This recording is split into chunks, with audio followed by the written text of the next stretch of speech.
Écoutez-le dans un instant. Il n'hésite pas à flinguer, c'est le mot. Une étude publiée pourtant dans une revue de référence de Lancet qui dénonce les effets de son fameux médicament miracle, l'hydroxychloroquine. Écoutez-le.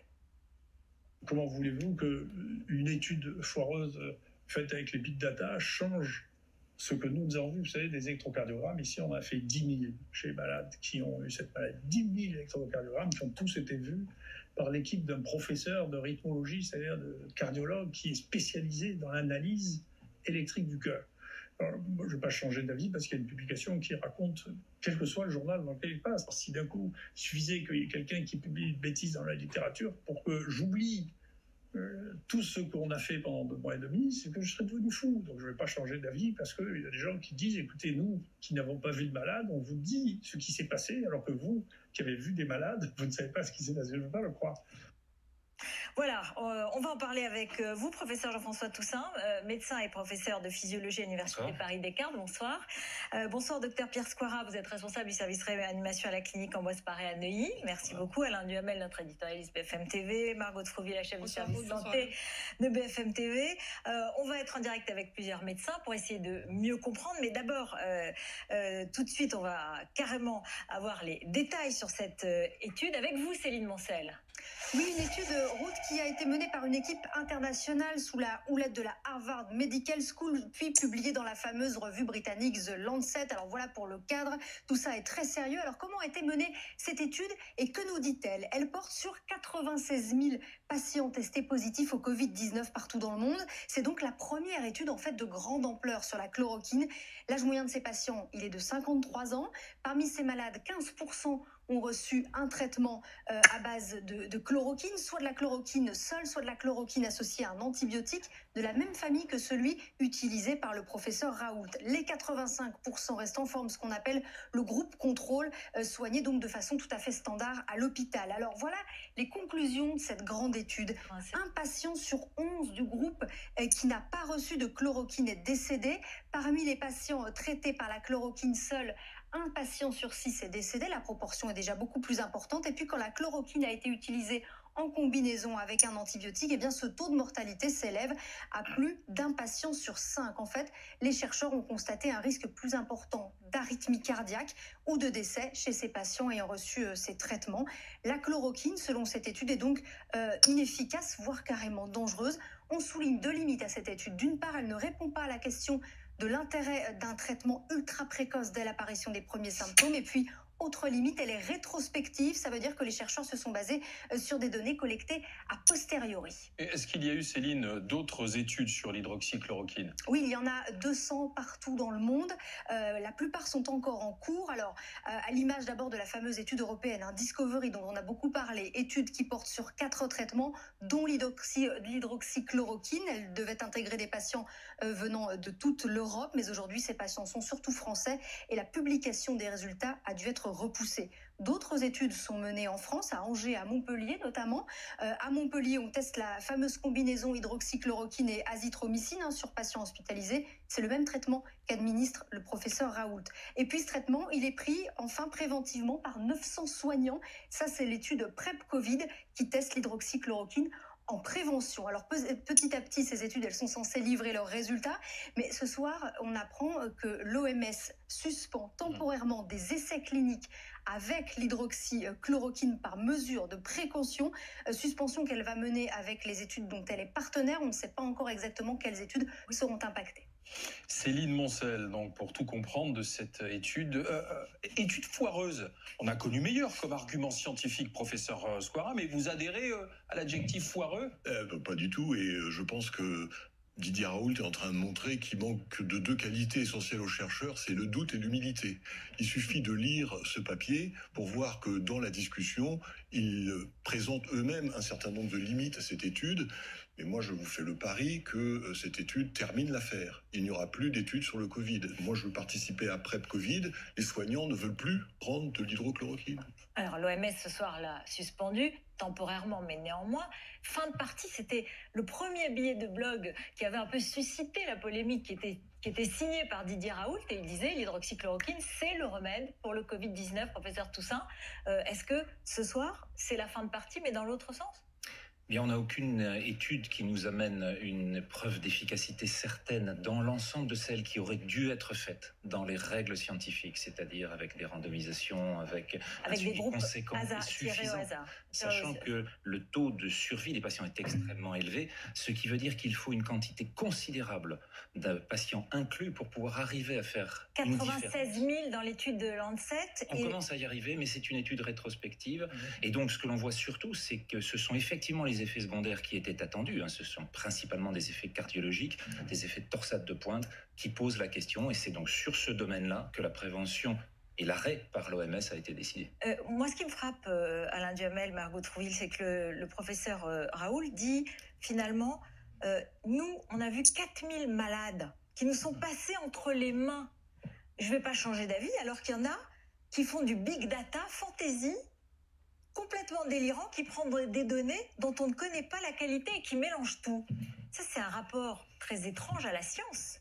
C'est une façon de dire la clinique est plus forte que la science. Le rapport au patient est plus fort que la science. D'autant plus que ce qui définit la science, c'est que ça doit pouvoir être vérifié. C'est la différence avec les autres activités. Et là, visiblement, il y a une part sérieuse qui est tous ceux qui sont effectivement passés chez lui. Bon, mais il y a aussi une part de mise en scène, il y a une part de commentaires, il y a une part de polémique qui en réalité brouille son propre message et puis complique la compréhension de tout le monde.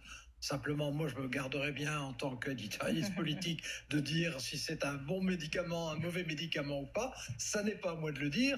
En revanche, ce qu'on peut dire, parce que ça, c'est de la vie sociale, c'est que le professeur Raoult aura quand même beaucoup contribué à troubler les esprits et à compliquer les approches qu'on peut avoir spontanément dans une période où il y a déjà suffisamment de ressorts à la peur pour ne pas en rajouter. Docteur Squara ?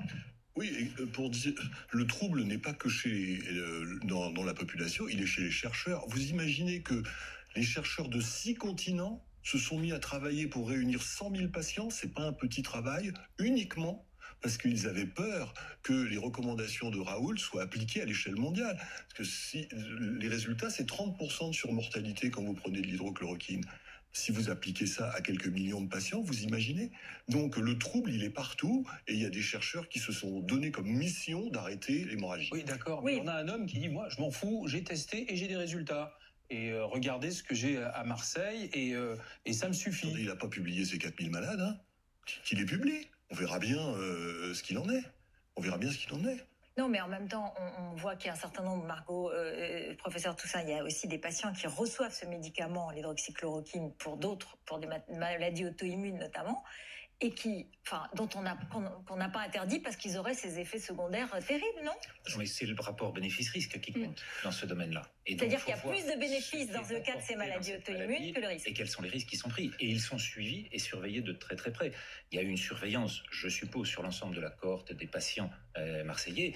Mais le point principal, celui que je vous disais au début, c'est quel est le bénéfice qu'on attend lorsque l'on a un tel taux de survie initiale. Ça veut dire qu'il aurait fallu 100 000 patients intégrés en randomisation, c'est-à-dire avec un tirage au sort pour avoir les deux avec l'hydroxychloroquine ou sans hydroxychloroquine, pour avoir une efficacité assurée. Ça n'a pas été le cas pour l'instant, et donc on arrive avec toute cette incertitude que vous mentionniez, et puis surtout les effets secondaires qui maintenant apparaissent avec des taux importants. Il faut rappeler les différentes méthodes. C'est vrai que le professeur Raoult critique le fait que ce soit une étude observationnelle. Ça veut dire que les chercheurs se sont fondés, ont recueilli des données. En l'occurrence, c'était les dossiers médicaux dans plus de 670 hôpitaux sur 6 continents, et puis ils ont tiré des conclusions de ces données sur l'effet possible d'un traitement sur les patients. Donc c'est vrai que le niveau de preuve est moins élevé a priori qu'un essai randomisé, qu'on dit aussi expérimental, avec une étude, vous le disiez, de tirage au sort, avec une répartition aléatoire des patients, avec certains qui vont recevoir un placebo, d'autres un autre traitement, ou d'autres pas de traitement du tout. On peut rappeler les règles habituelles en fait, qui sont pas forcément connues du grand public. La randomisation, on en a parlé, patients tirés au sort. Le groupe témoin, ça veut dire que les patients reçoivent un traitement et d'autres non. ce qu'il n'y a pas dans l'étude du professeur Raoult. Et le dernier truc, c'est le double aveugle, où les patients et les médecins, ni l'un ni l'autre, ne savent qui reçoit et qui ne reçoit pas. Le souci, c'est que pour mettre tout le monde d'accord, il faudrait qu'il y ait une étude randomisée, éventuellement en double aveugle, sauf qu'on ne l'aura pas. On ne l'aura pas. Il y a les essais cliniques qui sont menés. Céline Moncel a évoqué l'essai Discovery qui visait à inclure 3200 patients au niveau européen. La France a plutôt rempli sa mission avec près de 800 patients inclus, sauf que pas les autres. Voilà, donc tous ces essais, et même quand on interroge Montpellier qui réalise un essai avec la bithérapie, hydroxychloroquine et azithromycine, pareil, en fait, c'est une bonne nouvelle dans la mauvaise, c'est que l'épidémie régresse, et donc pour l'inclusion de patients, ça devient extrêmement compliqué. Et si on arrive sur des cohortes trop réduites, l'effet, on ne pourra jamais avoir la preuve, en fait. Sachant que dans 98% des cas du Covid-19, si je me fie aux chiffres qui remontent à chaque fois, on s'en sort avec de la fièvre, mais on s'en sort tranquillement, sans traitement. Oui, c'est toute la question sur laquelle les patients asymptomatiques et ceux qui sont en contact avec le virus vont former l'ensemble d'une population qui définit celui sur lequel s'inscrit la marque du virus. Et derrière ça, vous aurez seulement un pourcentage faible, mais néanmoins très important, celui sur lequel l'ensemble des réanimateurs ont eu à fournir cet effort monstrueux sur l'ensemble des pays du monde en mars et en avril, pour pouvoir tenir à bout de bras à l'ensemble de ces patients qui représentent 10-15%, vous me corrigerez, sur les formes très sévères. Et puis, il y a 2 pour 1000, actuellement 2 pour 1000 décès parmi tous ceux qui sont infectés. Ce qui veut dire que la mortalité est très faible, et donc, par rapport à l'ensemble de ces sujets qui auront été atteints en février, mais aussi en janvier, et probablement en décembre, en novembre et en octobre dans le monde, que cette phase de diffusion pandémique se réalise avant que la phase explosive ne vienne en février et en mars créer toutes les vagues que l'on connaît. On va retrouver tout de suite le docteur Touranilo, qui est généraliste dans Paris, au centre de Paris. Bonsoir madame, bonsoir docteur. Vous l'avez utilisé, l'hydroxychloroquine, et puis dans le fond, dans cette polémique, dans ce débat passionné, c'est quand même une des premières fois qu'on a un débat aussi passionné autour de médicaments et que tout le monde s'implique dans ces débats. Comment vous vous situez ? Vous êtes pour ? Vous dites il faut le faire parce que vous avez eu des résultats ? Non, moi je ne l'ai pas utilisé puisque j'y avais pas accès. J'avais pu avoir une boîte pour une patiente que je voulais traiter, mais finalement, devant l'aggravation de sa situation, j'ai dû l'hospitaliser. Moi, je suis certainement pas la mieux placée pour débattre de la valeur de toutes ces études, hein, c'est sûr, mais je reste sur des éléments très simples. En tant que médecin généraliste, avec à un moment donné de la demande pour ce traitement et ne pas pouvoir le fournir aux patients. Et la simple constatation, effectivement, par le professeur Raoult, qu'il y a eu une baisse de mortalité avec les patients qui ont été traités tôt dans la maladie. Hein, donc, toutes les autres études, ou la majorité des études qui sont reprises dans ce qui me semble dans le Lancet, sont des études de patients hospitalisés, donc déjà dans des états de maladie avancés. Bien sûr, docteur Milot, pardon, parce que juste, vous dites avec des effets dès le début de la maladie, mais quels effets ? Qu'est-ce que ça implique ? Qu'est-ce que ça combat ? Dites-nous, précisez quand même. Non, ce qu'il a démontré, c'est simplement qu'il y avait une baisse du nombre de cas graves chez les patients chez qui ce traitement avait été prescrit, hein, sur l'étude qu'il avait fait avec ses 1000 patients. Donc après, la question qu'on peut poser, qui me semble légitime, c'est est-ce qu'il faut donner à 1000 patients un traitement pour, au final, réduire la mortalité de quelques dizaines de patients ? Ça, c'est une question qui est valide et qui d'ailleurs était très intéressante aussi à l'époque où il y avait toute la discussion sur les statines. Est-ce qu'il faut traiter des dizaines de milliers de gens pour, au final... C'est un médicament anticholestérol. Voilà, donc ça c'était à l'époque le même débat pour les statines. Hein, et ben on se retrouve un peu dans une situation qui me semble similaire, c'est-à-dire que si effectivement ce traitement diminue la mortalité et donc le nombre de cas graves dans la population, si on le prescrit au début des symptômes, il faut quand même traiter tous ces gens, puisqu'on ne va pas savoir au départ lesquels vont évoluer dans des formes graves, sauf si vraiment on prend les personnes hautement. Maintenant, c'est ce qu'on sait. 2 mois plus tard, on sait quelles sont les personnes à risque. Donc, ces personnes à risque, si elles sont en ville, et moi, je vois un patient de 70 ans que j'estime être à risque, c'est quand même, je trouve, très dommage qu'on ne puisse pas, nous, les médecins généralistes, prescrire ce traitement à ces patients à risque. Et que peut-être sur les 500 patients que dans l'Île-de-France, tous les généralistes vont leur donner ce traitement, je répète, pendant simplement 10 jours, à des doses qu'on peut surveiller avec des électrocardiogrammes et tout ce qu'on peut faire nous en ville, on pourrait éviter qu'il y ait un nombre accru de ces patients qui terminent en situation grave dans les hôpitaux. C'est tout ce qu'on demande, en fait. Mais là, Merci. il y a une atteinte à la liberté de prescrire. Parce que le généraliste, après tout, sa patientèle, il la connaît, il sait ce qu'il a à faire, c'est ce que dit le docteur Milo, et il sait ce qui est le mieux pour son patient, docteur Soir. En plus, ça évite de l'envoyer en service réel ensuite. On va encore débusquer une des ambiguïtés de Raoult. Au début, il disait il faut donner du Plaquenil parce que ça diminue le nombre de cas graves. Comme on n'avait rien d'autre, moi j'ai donné du Plaquenil à tous les patients. D'autant plus que j'ai un service de cardiologie où tous les lits sont scopés 24 heures sur 24. Donc les tachycardies ventriculaires ne me faisaient pas peur. Et puis quand on a vu que les cas graves mouraient comme les autres, qu'ils soient sous Plaquenil ou pas sous Plaquenil, on a arrêté. Et c'est là que maintenant Raoult a changé de discours. Il dit non, c'est pas pour les cas graves, c'est plus du compassionnel. Vous vous souvenez, toute son affaire sur l'éthique, la religion, l'humanisme, il fallait sauver ses patients. C'est dès le début. Maintenant, il faut le donner à tout le monde. Comme vient de vous l'expliquer le professeur Toussaint, vous le donnez à 2000 patients pour qu'il y en ait un qui puisse en bénéficier éventuellement, si tant est que la mortalité soit réduite à 0. Et puis il y en a 1999 qui vont prendre de plein fouet les complications du Plaquenil. Alors parlons des complications du Plaquenil, troisième escroquerie intellectuelle de Didier Raoult, il dit on prend bien du Plaquenil quand on a le lupus ou de la nivaquine quand on va en Afrique. Exact. Il y a une petite différence d'aller faire un trekking en Afrique quand on est en pleine forme et prendre 100 mg d'hydrochloroquine et prendre 600 mg de chloroquine quand on a le Covid, dont on sait qu'il atteint particulièrement les vaisseaux et le cœur. Donc ça n'a pas du tout la même conséquence. Et vouloir les mélanger, ce n'est pas honnête. D'accord, mais là vous avez un médecin généraliste qui dit moi je connais mes patients, je sais ce que je fais, je connais mon boulot de médecin généraliste, je peux faire aussi de la surveillance. Laissez-moi prescrire si je veux le faire. Donc, alors là, elle est libre de prescrire. Bah non, mais sauf qu'elle avait le médicament est interdit à la vente par les généralistes, en tout cas. Vous vous rendez compte que s'il y a 30% de mortalité en plus pour ceux qui prennent du Plaquenil, vous le donnez à 1 million, vous êtes prêt à payer 300 000 morts? Heureusement que l'OMS l'a arrêté. Non, mais là, vous êtes sur une hypothèse. Mais je ne suis pas sur une hypothèse, je suis le résultat d'une étude. Non mais attendez, parce qu'on avait prévu aussi des centaines de milliers de morts pour le Covid. On les a pas eu. Il y avait des modélisations de 100 000 morts en France, 200 000 morts en France. On les a pas eu. Attendez, on les a pas eu parce qu'on a confiné.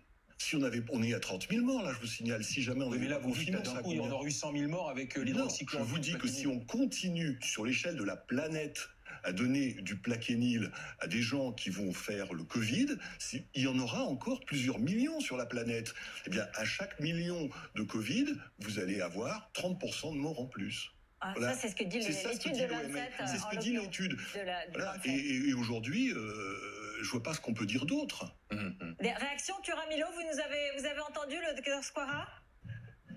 On n'est pas ici dans des études. On est face à un seul malade qu'on connaît, on connaît ses antécédents, on peut l'examiner, on peut lui faire un électrocardiogramme, et si on juge que ce patient peut recevoir de l'association azithromycine hydroxychloroquine au début des symptômes, on le réexamine 48 heures après, et on peut peut-être éviter que ce patient fasse une forme grave. Je ne comprends pas vraiment pourquoi on nous empêche de faire ce traitement. Franchement, je ne comprends pas. C'est simplement parce qu'il n'a pas fait la preuve de son efficacité. Le professeur Toussaint va vous répondre. C'est simplement parce que pour l'instant, il n'a pas fait la preuve de son efficacité. Et donc, on a bien une immense difficulté dans les règles dans lesquelles la médecine actuellement, sur des bases scientifiques, celles des évidences, celles des preuves qui doivent progressivement remplacer nos espoirs. Et Dieu sait s'ils sont importants. Et c'était ça qui justifiait la démarche de Didier Raoult initialement. Elle est intéressante à prendre, mais très vite, il faut revenir à ce que sont nos règles sur lesquelles on s'est tous mis d'accord, quelle que soit notre spécialité, quel que soit notre domaine en médecine, et trouver à ce moment-là les règles qui permettent de l'assurer. Mais elles sont tout aussi valables pour les règles du confinement aussi. Est-ce qu'on aurait pu le faire de façon expérimentale? Est-ce qu'on aurait pu comparer? Est-ce qu'on aurait pu le faire? Ça n'a pas été fait. Et toutes ces questions, finalement, de ce que l'on doit décider maintenant en contexte d'incertitude, reviennent à quelle est la façon de prouver l'efficacité d'une mesure, quelle qu'elle soit. Merci Dr Thorin Milot, merci d'avoir été avec nous. L'hydroxychloroquine, elle est étudiée du côté de Nice aussi par le centre de pharmacovigilance et c'est le professeur Milou Daniel Drissi qui est avec nous. Il est responsable du centre régional de pharmacovigilance donc de Nice. Vous aussi, vous avez étudié l'hydroxychloroquine sur des patients. Quelle a été votre méthodologie et quelle est votre conclusion alors, professeur? Alors, c'est avec des patients, effectivement. Il faut savoir que les pharmacologues médicaux, ils ont un devoir d'enseignement du bon usage du médicament et aussi un travail d'enquête et d'alerte auprès des autorités de santé. Donc, dans le cadre de ces alertes, toutes les notifications des professionnels de santé lorsqu'ils sont en présence d'un effet indésirable de médicaments qu'ils voient ou qu'ils caractérisent chez un de leurs patients, ils le transmettent à un des 31 centres de pharmacovigilance qui sont essaimés dans le pays.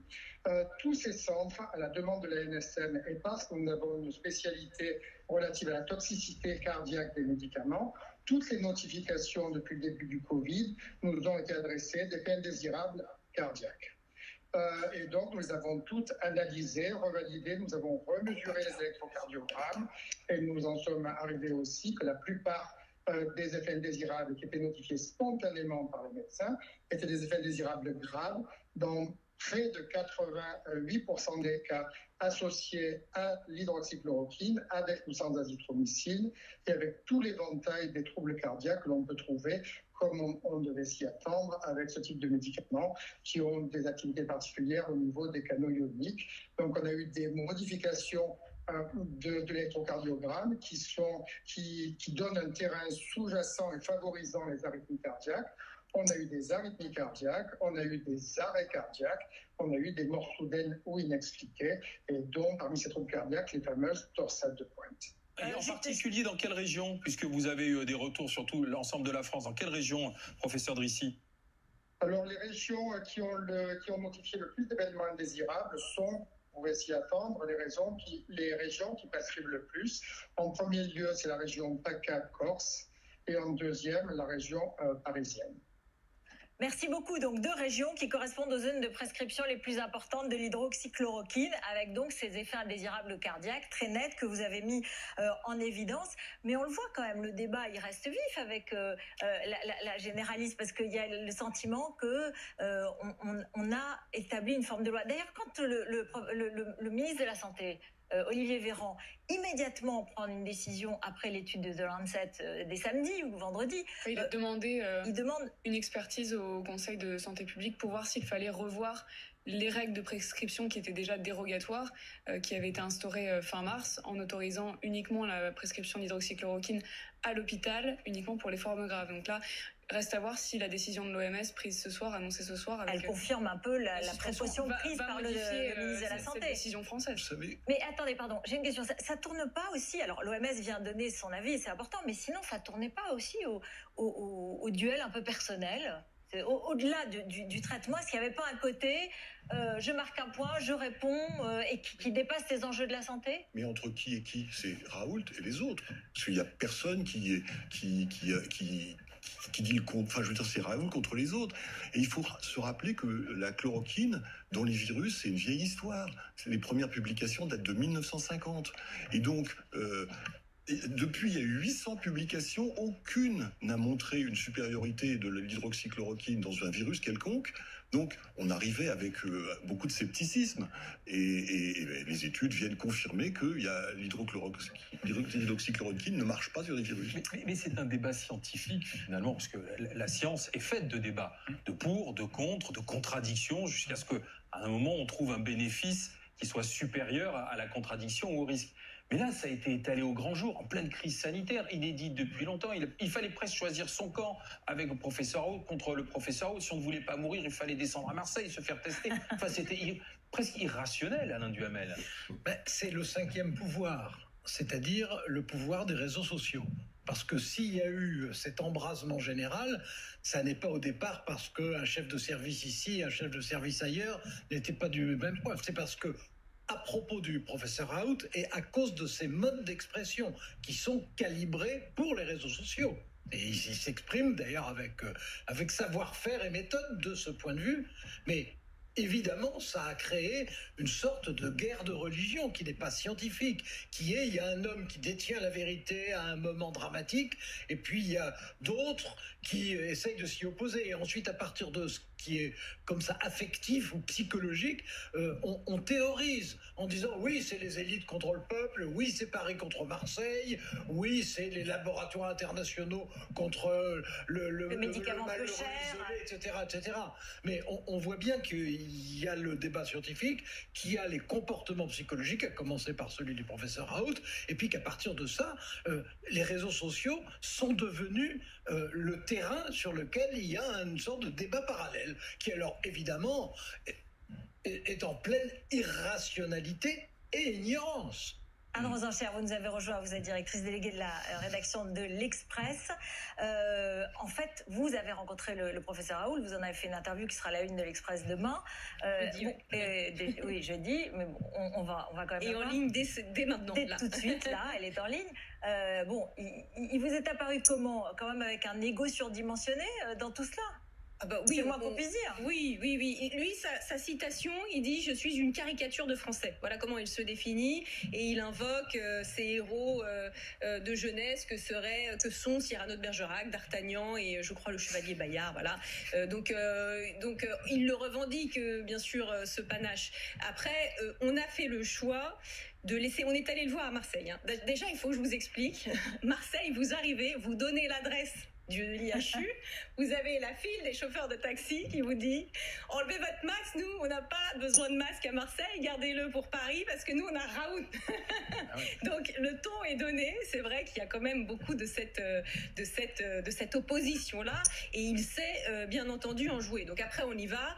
On a passé 1h40 avec lui. On avait décidé de l'interviewer parce que ce qui nous avait intéressé, vous l'avez dit ici, c'est qu'il est devenu, en très peu de temps, une incarnation des antisystèmes. On va en parler après sur la tentation de la politique. Voilà. Mais sur le côté médical, il a un rapport à la science, puisqu'il n'arrête pas de dire à ses étudiants il faut douter, et puis lui en même temps. Et lui-même, il doute. On n'est pas sûr qu'il doute. En tout cas, il ne doute pas de lui-même. De lui-même, en tout cas. Écoutez, il y a plusieurs choses. Il y a des choses sur lesquelles, après, c'est au lecteur de juger, avec bien entendu aussi, on a fait un dossier sur ce que disent les études aujourd'hui, le niveau le machin, etc. Bon.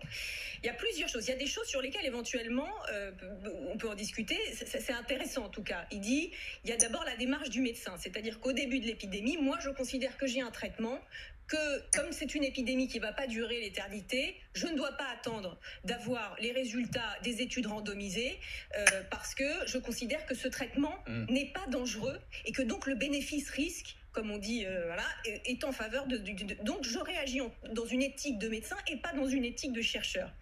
Ça, éventuellement, j'en sais rien. Après, ça, c'est vous qui débattez, mais ça peut totalement s'entendre. Voilà.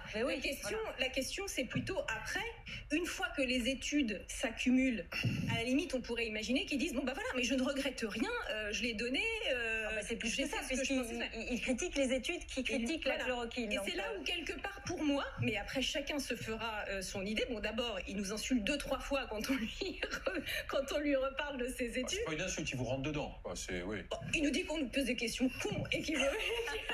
Et de toute façon, c'est normal, vous êtes débiles comme tous les journalistes, vous êtes débiles. Vous êtes débiles parce que vous êtes journaliste et parce que vous êtes parisien. Donc bon. Mais c'est une partie importante et on y reviendra sur ce qu'il incarne aujourd'hui. C'est d'ailleurs comme ça qu'il répond, mais on y reviendra. Et donc, oui, en effet, c'est là où je trouve qu'il arrête de convaincre pour nous demander de le croire. Voilà. Bien sûr. Parce que moi, je ne comprends pas, et ça, il n'a pas réussi à vraiment nous l'expliquer. Il essaye de nous démontrer en quoi les études sont bidouillées, mais pourquoi le New England, pourquoi le Lancet aujourd'hui, c'est une grande revue. Avant l'étude du Lancet, avant la mais il y en a déjà eu quelques-unes. Professeur Toussaint, en fait, ce qui est peut-être ennuyeux, c'est qu'en fait, on ne saura jamais la vérité sur cette affaire, au sens où l'épidémie, elle est en train de beaucoup baisser. Vous avez étudié notamment les chiffres au plan mondial. Et cette fameuse courbe, et la cloche avec la pente descendante, même ce soir on va le voir, il y a encore une baisse du nombre de réanimations. En Amérique du Sud. Ouais. En Amérique du Sud, et ça c'est flambe donc bien pas mal. cette phase-là qu'il faut analyser pour voir que l'échelle maintenant dans le monde, c'est bien une réduction de 50% du nombre de décès quotidiens. C'est-à-dire que l'incidence, celle du nombre d'événements chaque jour, le nombre de décès chaque jour a diminué de moitié.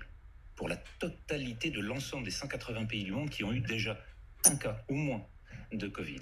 Et donc ce que l'on voit, c'est que cette phase qui est passée d'Asie en Europe, en Afrique, en Amérique du Nord et maintenant en Amérique du Sud, finalement conserve la dynamique qu'elle a montrée, et 50 pays qui ont vu cesser cette pandémie déjà chez eux, comme la Nouvelle-Zélande par exemple, nous indiquent ce que cette hypothèse qui était celle d'un arrêt possible de la maladie, comme a été le cas du SARS numéro 1 en 2003, pourrait être dans l'avenir. Si par contre on voit un niveau épidémique qui reste élevé en Amérique du Sud, au Brésil, au Chili, au Pérou et au Mexique également en Amérique centrale, alors à ce moment-là on peut s'inquiéter sur l'automne.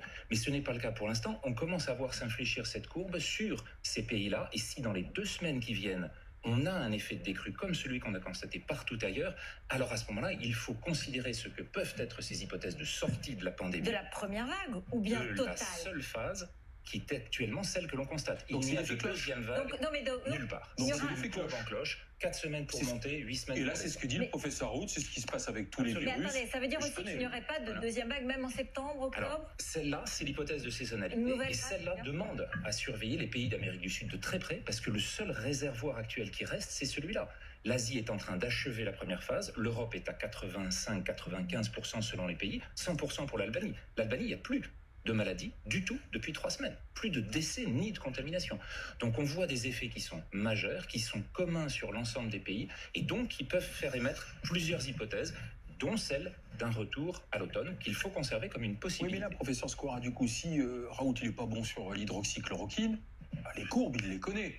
En tant que virologue, il dit, bah là, c'est l'effet. Il a dit dès le début, ce sera un effet en cloche. Ça va monter, ça va descendre, et on en parlera. Le ministre de la Santé aussi, il a montré la cloche. Dans quelques semaines. Oui, il a tout à fait raison, sauf que tous les virus n'ont pas été en cloche. Celui de 1918, il a duré 18 mois. Donc, la grippe espagnole, ce qu'on appelait la grippe espagnole. Est-ce que la cloche, elle est due à la disparition naturelle du virus, ou est-ce qu'elle est due au confinement général qui a eu lieu dans le monde ? Et si ça doit remonter, on ne saura pas avant la fin juin. Alors ça, c'est un débat intéressant, parce que là-dessus, le seul moyen scientifique que l'on a, c'est celui de la comparaison, puisqu'il n'y a pas eu d'expérimentation possible de pays contrôle. Si on regarde la comparaison, ceux qui n'ont pas confiné ont exactement la même dynamique que ceux qui ont confiné. Et des fois avec des résultats d'ailleurs moindres en termes de mortalité.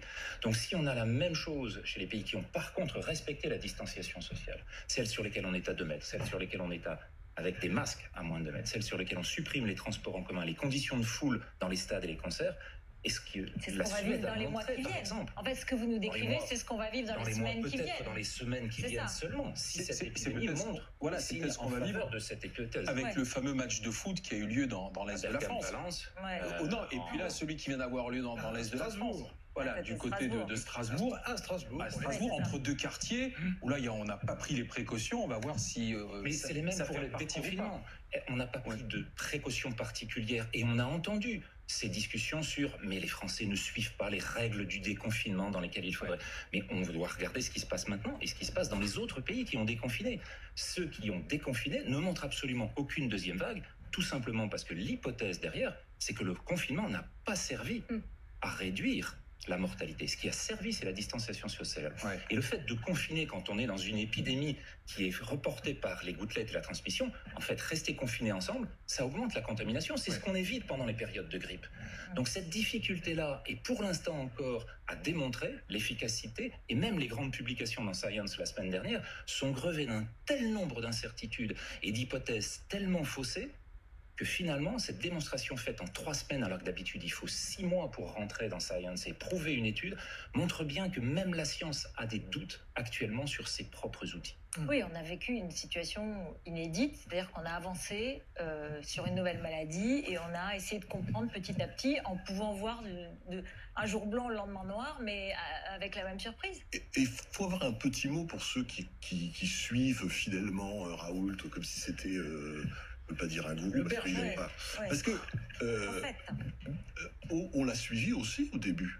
Parce que c'est un grand scientifique. Enfin, je ne sais pas si c'est un grand scientifique, mais c'est un grand chercheur. Ouais. Il a été créatif, il a été imaginatif, il a été intelligent, il a été entreprenant. Très belle découverte sur les très grands virus, voilà. Notamment. Il a découvert toute une... Il a donné un espoir à un moment. Il a donné un espoir à un moment où on disait on n'a rien. C'est là qu'il faut que les supporters de Raoult comprennent que l'homme providentiel en médecine, ça n'existe plus guère. On retrouvera sûrement peut-être des ruptures technologiques de fait d'un homme, mais aujourd'hui, les recherches, c'est des programmes, des milliards et des centaines de chercheurs, chacun apportant sa petite... Lui dit que ça c'est du big data foireux, quoi.